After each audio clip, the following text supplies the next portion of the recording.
নীরব কূটনীতির আড়ালে জমে উঠছে ঝড়। মধ্যপ্রাচ্যের আকাশে যুদ্ধ থামলেও সংঘাত যেন থামেনি এক মুহূর্ত। এবার সরাসরি অভিযোগ তুলেছে ইরান। ইসরায়েল ও যুক্তরাষ্ট্রের হামলায় সহযোগিতার দায়ে ৫টি আরব দেশের কাছে ক্ষতিপূরণ দাবি। এই দাবি কি শুধু কূটনৈতিক চাপ, নাকি শুরু হতে যাচ্ছে নতুন এক রাজনৈতিক সংঘর্ষ?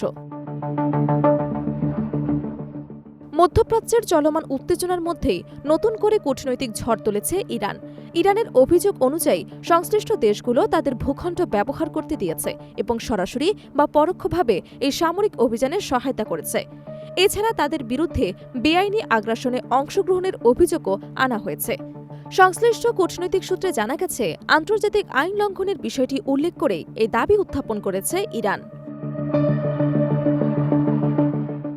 বিষয়টি আন্তর্জাতিক পরিসরে তুলতে জাতিসংঘে একটি আনুষ্ঠানিক চিঠিও পাঠানো হয়েছে।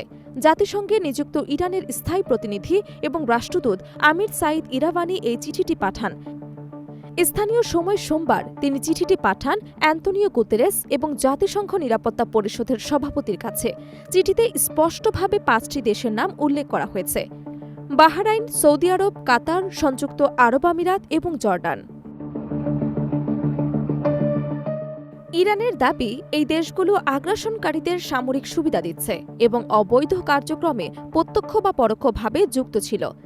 চিঠিতে আরও উল্লেখ করা হয়, ১৯৭৪ সালের ১৪ ডিসেম্বর গৃহীত জাতিসংঘ সাধারণ পরিষদের ৩৩১৪ নম্বর প্রস্তাব অনুযায়ী এই ধরনের পদক্ষেপকে স্পষ্টভাবে আগ্রাসন হিসেবে সংজ্ঞায়িত করা হয়েছে, যা আন্তর্জাতিক আইনের পরিপন্থী।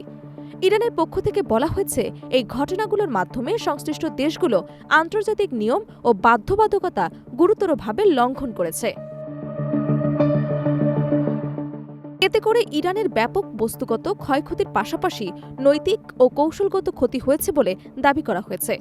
তেহরান স্পষ্ট করে জানিয়েছে, এই ক্ষতিপূরণের সম্পূর্ণ দায়ভার সংশ্লিষ্ট দেশগুলোকেই বহন করতে হবে। শুধু তাই নয়, ভবিষ্যতে এই ধরনের কর্মকাণ্ড থেকে বিরত থাকার জন্য জোরালোভাবে আহ্বান জানানো হয়েছে চিঠিতে।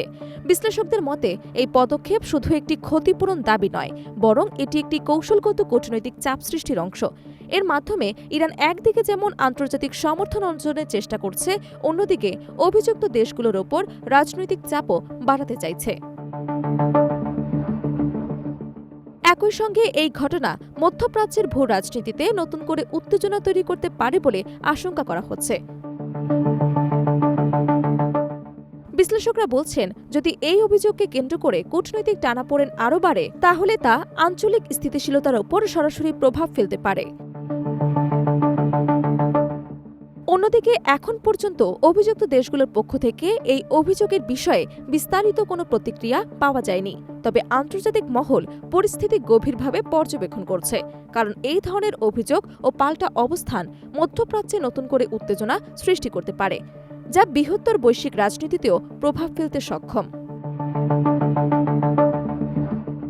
সব মিলিয়ে পরিস্থিতি এখন অত্যন্ত স্পর্শকাতর।